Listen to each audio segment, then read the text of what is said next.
Hi, I'm Liz Hughes, an independent Stampin' Up! Demonstrator. In today's episode of DIY Videos, I want to talk to you a little bit about how I created the background for this Nature Walk card that I posted from my archives a few days ago. I call this technique clear block stamping. Some might also call it color blocking. It's very easy to do, and this card goes together quite quickly. To get started, I've got a piece of Whisper white paper. I've got Clear Block D and some crumb cake ink. I'm going to stamp Clear Block D directly into the ink and then stamp it onto my Whisper white cardstock.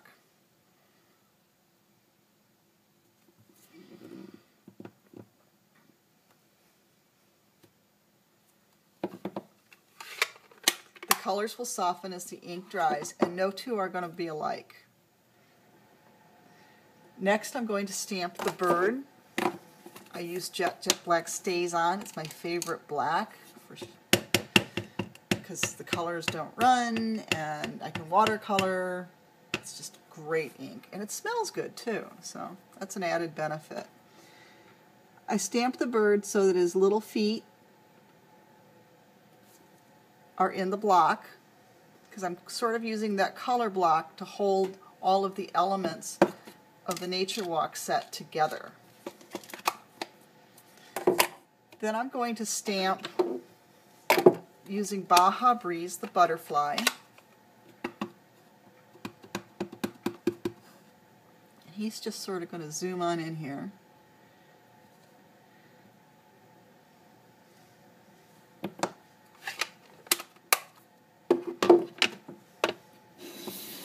Now I'm going to take a couple of drops of Always Artichokery Inker and place them on my ceramic dish.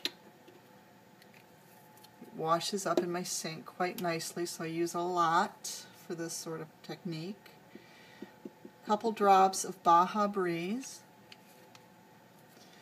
And I'm going to use a dauber to apply the ink to the leaves and the flowers of this image. I chose to use this technique for applying the ink because I think I get more saturation of color than if I had used a marker. I want the leaves and the flowers to really pop.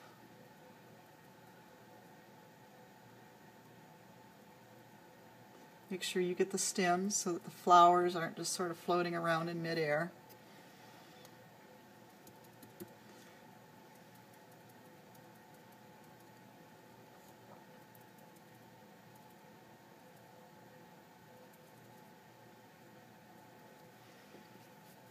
Do it.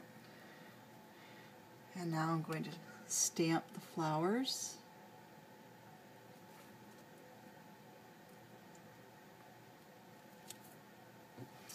There we go. Like that. Now I'm going to use snail.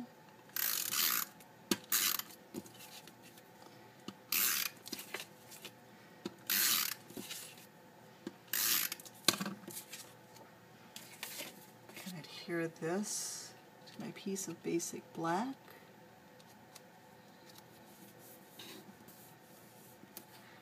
I've got a piece of Baja Breeze seam binding ribbon. This is probably my favorite ribbon because I think it is so incredibly easy to tie, and because it's not bulky, it mails well too. And with our postage rates going up in the US, we don't need to be spending any more to mail a card.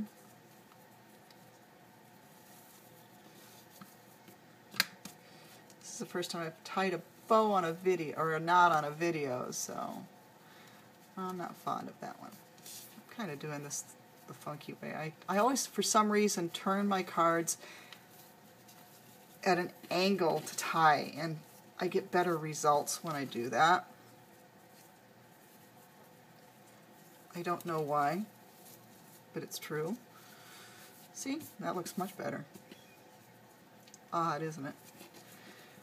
Okay, now we're going to trim this up.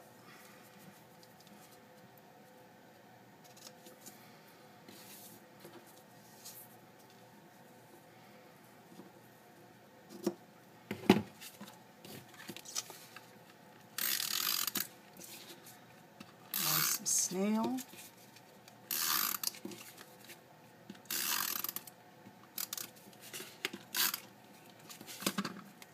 Even out the ribbon.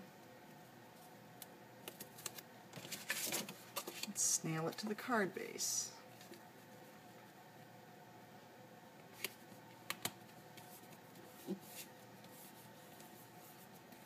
And there you go. I hope you enjoyed this episode of DIY Videos, and I hope to see you soon.